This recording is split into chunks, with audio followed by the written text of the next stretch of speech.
around Dodge City and in the territory on west, there's just one way to handle the killers and the spoilers, and that's with a U.S. Marshal and the smell of Gunsmoke.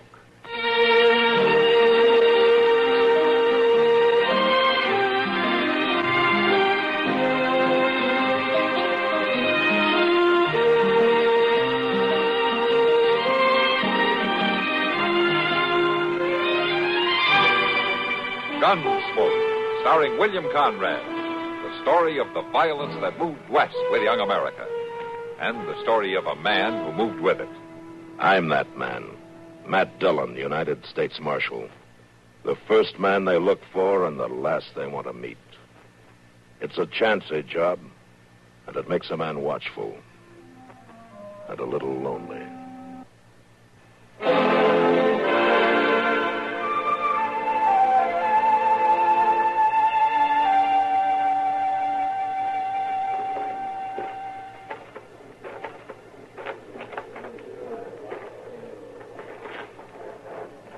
Lower it easy, boys. Earth to earth, ashes to ashes, dust to dust, in sure uncertain hope of the resurrection unto eternal life. Amen. I'll see if I can't help with the spading, Mr. Dillon. All right, Chester, I'm going to speak to Miss Henshaw.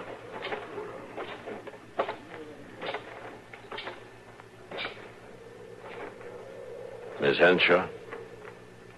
Marshal Dillon? I just wanted to say, ma'am, if there's anything I can do, You've done your duty, Marshal. You arrested the killer. Yes, ma'am, I did. I was thinking more if you might be needing something. I shall be all right. I'm sure you will, Miss Henshaw, but if I can help you out any time. You can't bring back my son. No, ma'am, I can't bring back your son. And you can't bring me any help. Don't worry about me, Marshal Dillon. I come from strong people. You do them credit, ma'am. We can bear things. In our way. Lorenda, I want to talk to you. I bid you good day, Marshal Dillon. Lorenda, please, wait a minute. Lorenda, Miss Meisner, I think I'd let her go. I just wanted to tell her I'm sorry it was my son Jake that done it. Well, there'll be a better time. After you've hung my boy. You mean then? You better let me see you home, Miss Meisner. You think I ain't good enough to talk to Lorenda Henshaw because you took in my boy? Shall we go? I ain't going no place with the likes of you. Lorenda Henshaw ain't got no use for talking to me, and I ain't got no use for talking to you. You ain't forcing me neither. No, ma'am, and I'm not about to try.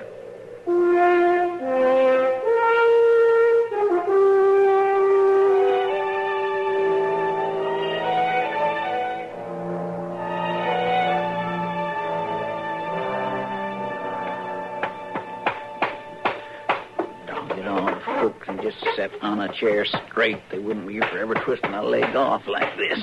As soon as I get it fit, Doc will come in and lean back and rock and... Oh, hello, Mr. Dillon. Hello, Chester. I didn't figure you'd be back so soon. Now, that doesn't take very long to turn a prisoner over to a sheriff. Well, no, sir, I guess not. Anything been going on here since I left? Well, no, sir, nothing I couldn't handle. There was a little ruckus last night. What was that? That old man Merton got thinking it was the 4th of July. He started out to give a few speeches. Well, a man can still speak his mind, Chester. Yes, sir, it wasn't the speeches, Mr. Dillon. They were stirring and patriotic enough.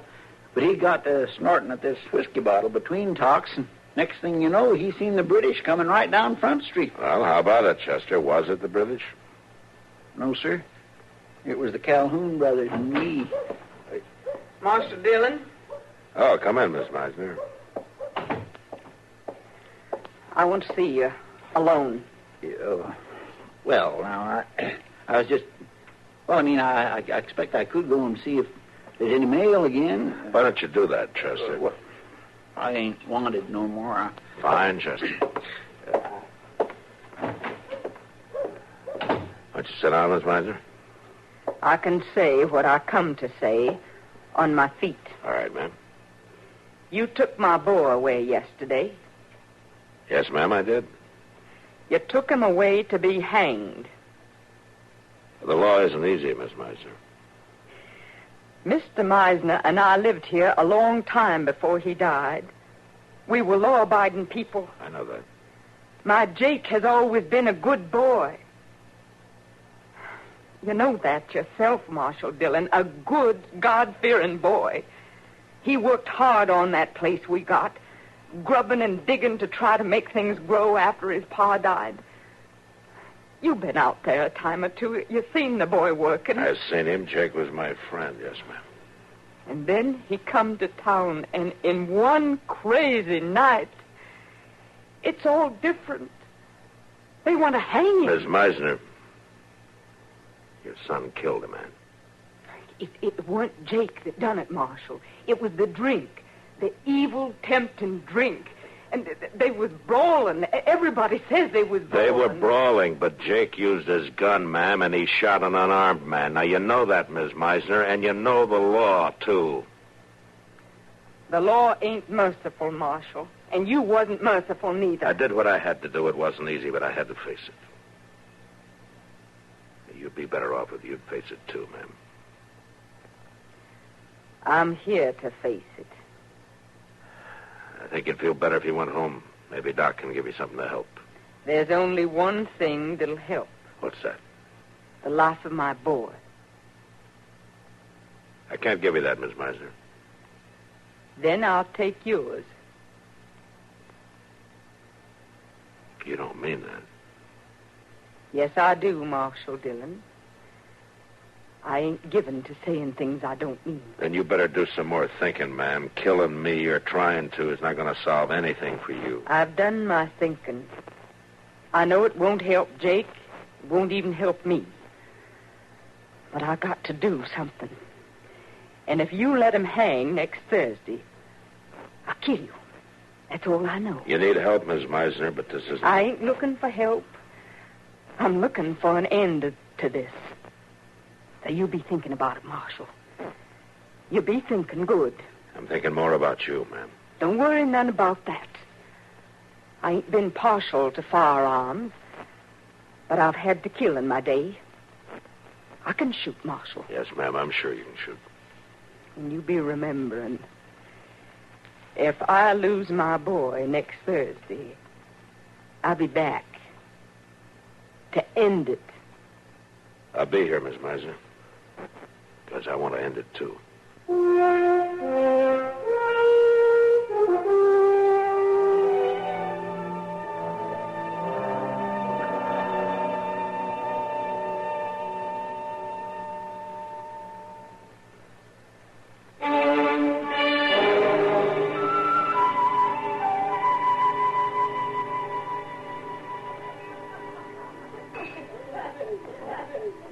Just doesn't make sense, Matt. It's not supposed to. But Hattie Meisner, of all people, well, she's one of the steadiest, kindest women who ever lived around here. Yeah, I know it, Kitty, but this thing has thrown her completely off balance. It must have. Hattie's always been the first one to come when anybody needed help. First one to take in the visiting pastors. The first one to... Well, I just can't believe it. I wish you didn't have to. What are you going to do, Matt? There's not much you can do.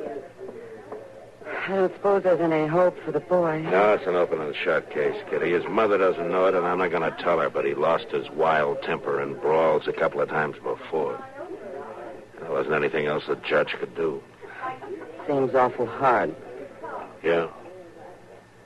It was hard on the Henshaw boy, too. Yeah, of course it was. Do you really expect Hattie to come after you with a gun? And I expect she's a woman of her word. And you'll have to handle it. Yeah. You got any suggestions? Well, I could shoot her down like an outlaw when I see her coming. Now, Matt. Or I could let her shoot me. You got to think of something. Or I could leave Oh, town. you got to get serious, Matt. I am serious, Kitty. I don't know what to do. She's a good woman, but right now she's dangerous, and I got to protect her. And I just as soon protect myself at the same time. Matt. Yeah? Have you talked to Doc? About this? No. It might help. He knows Hattie real well. He might be able to talk to her. I've heard she's not in a talking mood. It can't hurt to try. No, I guess not. Can't hurt to try.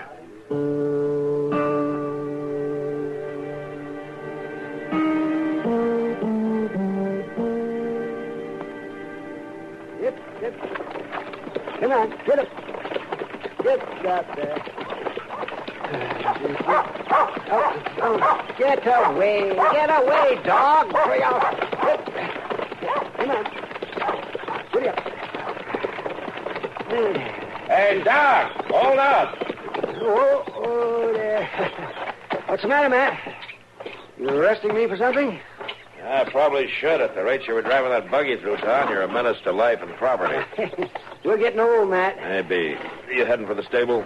Till you stopped me, I was. I'll ride along with you. I want to talk to you. So climb in. Yeah. Get up. What's on your mind, Matt? Hattie Meisner? That's a sad thing, all right. But I wouldn't worry too much, Matt. She'll come through it all right. She's a strong woman. Yeah, I'm afraid she's too strong. What do you mean? She says if Jake hangs, he's going to kill me. Oh, come now, man. No, it's the truth, Doc. She knows he's guilty. She knows she's wrong, but she has to get it out of her system. That sounds like hysteria, but Hattie isn't a hysterical type of woman. I've treated her through all kinds of sickness and trouble. Yeah. Well, I thought maybe you'd go out and talk to her. Oh, she's got you buffaloed, has she? Yeah, she's got me buffaloed, Doc. Now, do you want me to shoot her and knock her down and get the gun or lock her up? Which? No, wait a minute. I'm sorry, Matt. I shouldn't have taken it lightly. Yeah, well, I'll talk to her.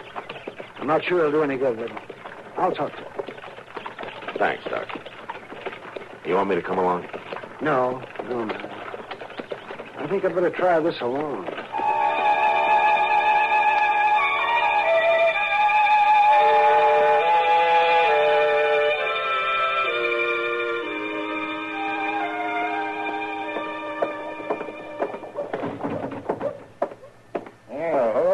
Chester, kind of early for you, isn't it? Where's Miss Kitty? I got to see Miss Kitty. She was here a minute ago. There she is, Chester, looking at that pair of chairs that broke up last night. Thank you kindly. Miss Kitty? Miss Kitty. Hello, Chester. What brings you? Miss Kitty, you've got to do something. Oh, all right, Chester. What do you have in mind? It's about that woman and Mr. Dillon. Well, no, I don't know about doing anything about Matt and a woman, Chester. Miss Kitty, I ain't funning. It's that Miss Meisner I'm talking about. Oh, yeah, Chester, go ahead. Tell me about it. Well, Doc went to see her to see if he couldn't talk some sense into her and all, and he just didn't get no worse.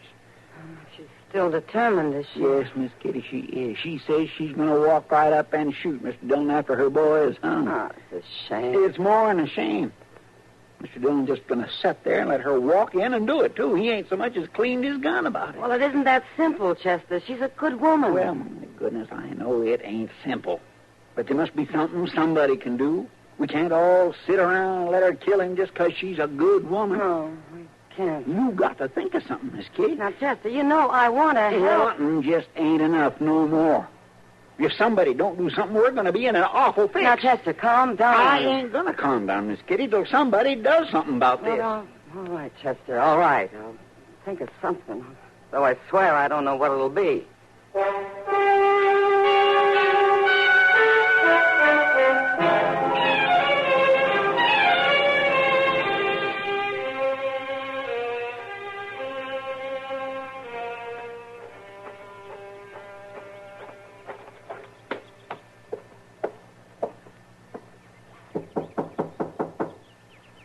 Mrs. Henshaw?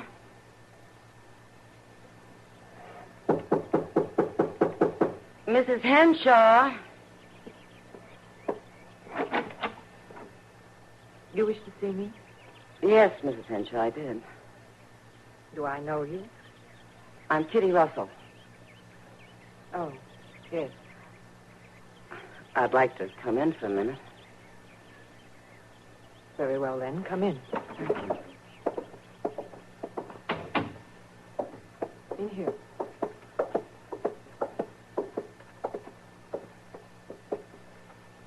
Sit down, Miss Russell, on the sofa. Thank you. Now, what did you wish to see me about? Mrs. Henshaw, I'm a great one for minding my own business. Commendable attitude. But, well, something terrible may be going to happen, Mrs. Henshaw. I think there's a chance you can stop it. Me? In what way? It's about Mrs. Meisner. Miss Russell, that name is not heard kindly in this house. I can understand that, Mrs. Henshaw, but I'm really not interested in anything you might have to say on the subject.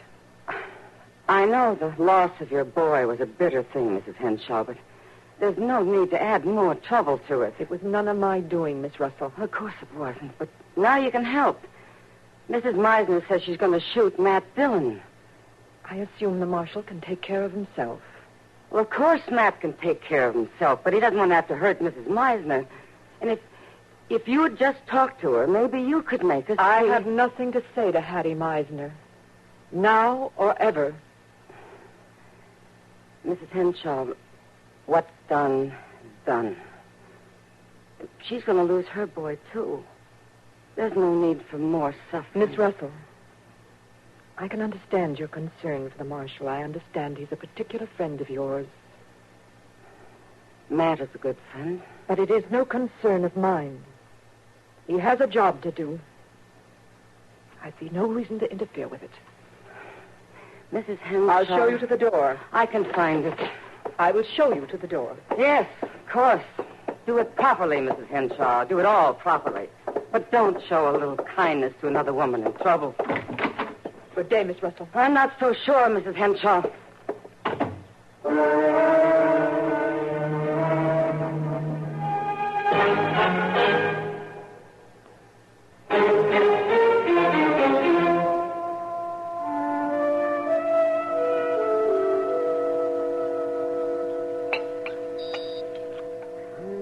All I can say is we're all wasting our money tonight. What do you mean, Doc?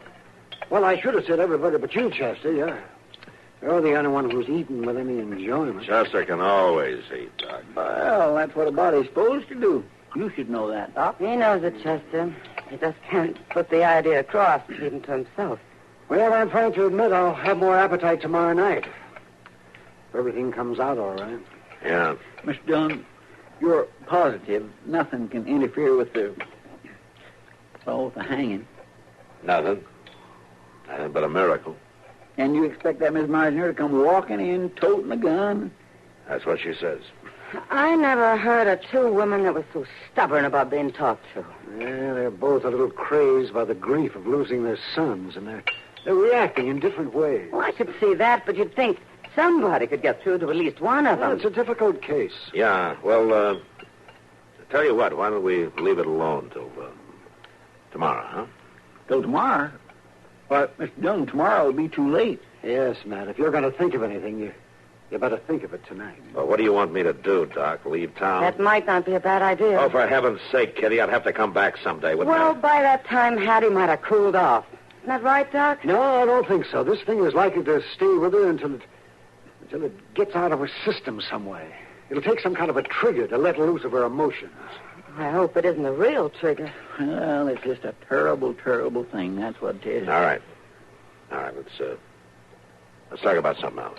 Well, but maybe if we keep on studying and figuring... Yeah. Let's everybody think. I said let's talk about something else, huh? But, Matt, maybe if we get an idea... I don't want to hear any more about it. Now, do you get that idea? Yes, sir, Mr. Dillon.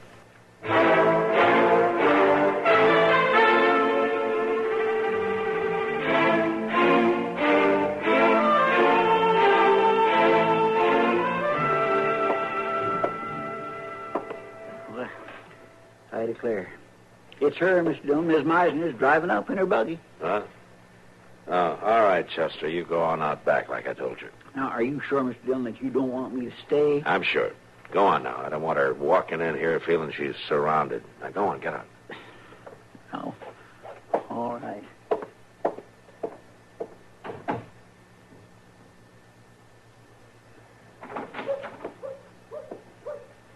Marshal. Come in, Miss Meisner.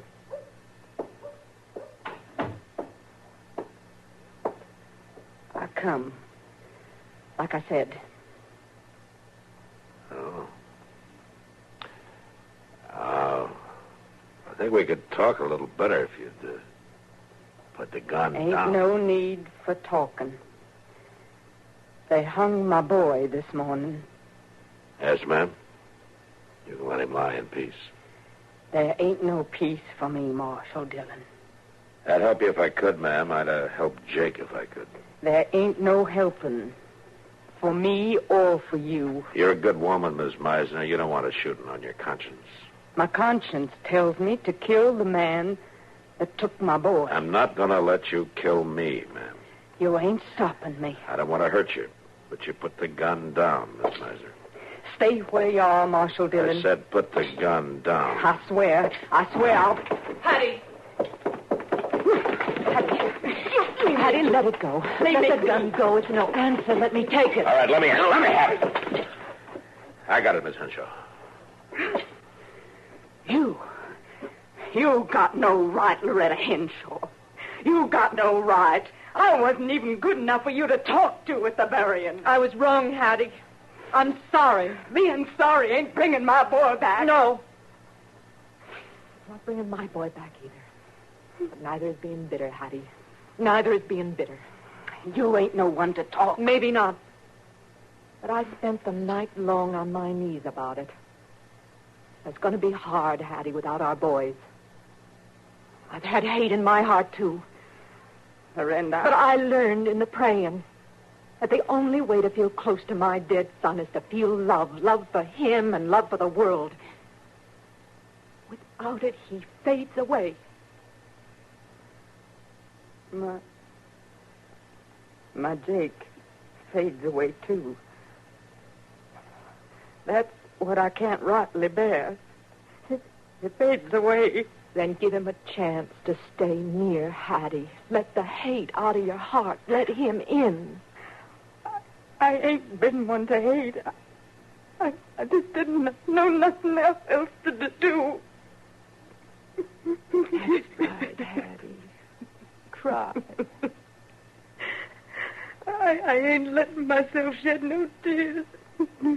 Let them come. Let them cool your grief.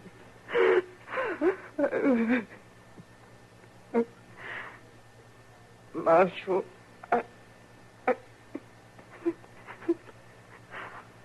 I'm sorry, Marshal. I'm sorry. That's all right, Miss Meisner. I'll take her home with me, Marshal Dillon. Thank you, Miss Henshaw. She'll be all right now. Yes, ma'am. I'm sure she will. And I'll be all right, too.